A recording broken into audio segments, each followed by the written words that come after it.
जय माँ काली।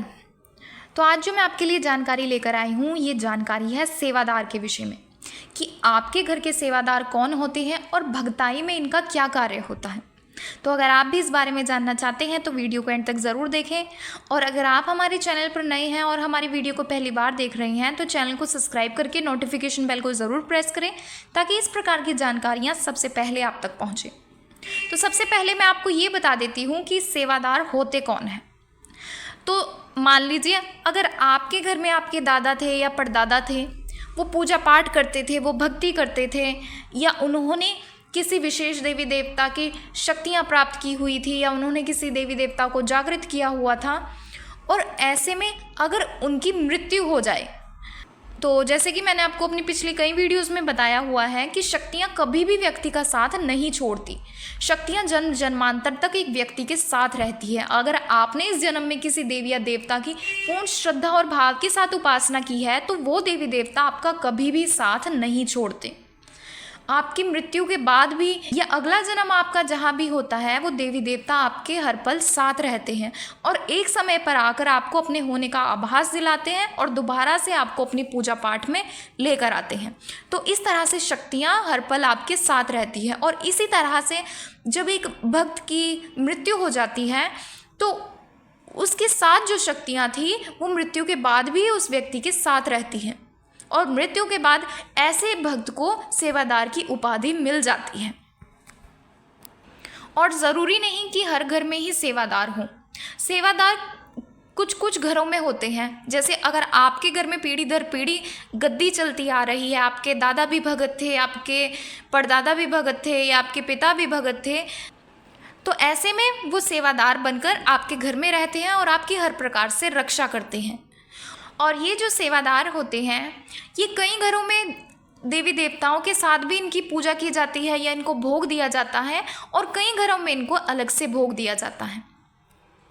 यानी मान लीजिए अगर आपके दादा या आपके परदादा किसी विशेष एक देवी या देवता के भक्त थे और मृत्यु के बाद ही जब वो सेवादार बन जाते हैं तो ऐसे में वो उन देवी देवताओं के साथ भी अपना भोग लेना शुरू कर देते हैं, या कई बार वो अलग से भी भोग लेना शुरू कर देते हैं।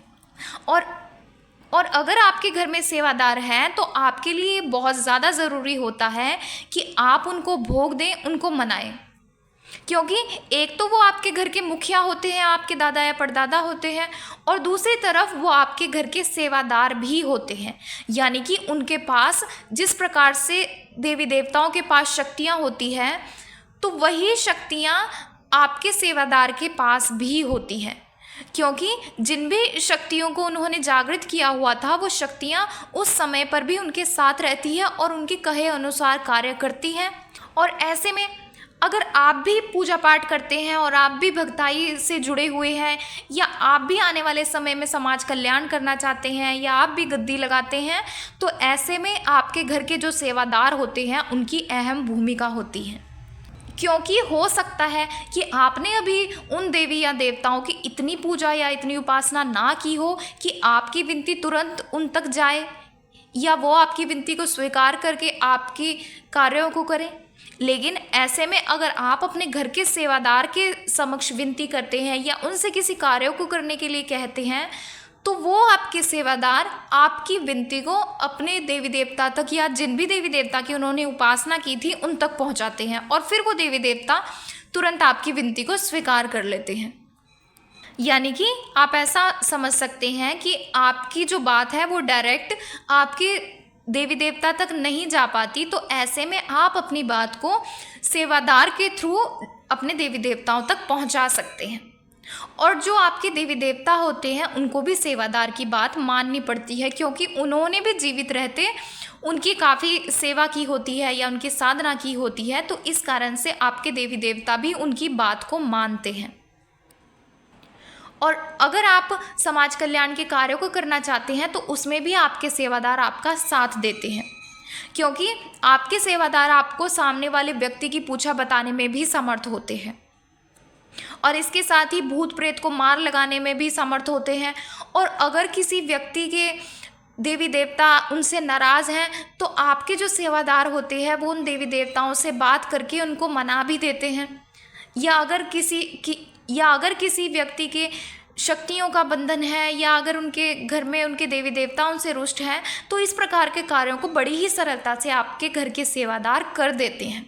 लेकिन उसके लिए ज़रूरी है कि आपको अपने घर के सेवादार को मनाए रखना होता है, उनको समय समय पर भोग देना होता है, उनके लिए वस्त्र दान करने होते हैं, और भी कई ज़्यादा कार्य होते हैं, या आपके घर में जिस भी परंपरा से सेवादार की पूजा की जाती है उस तरीके से आपको करना होता है।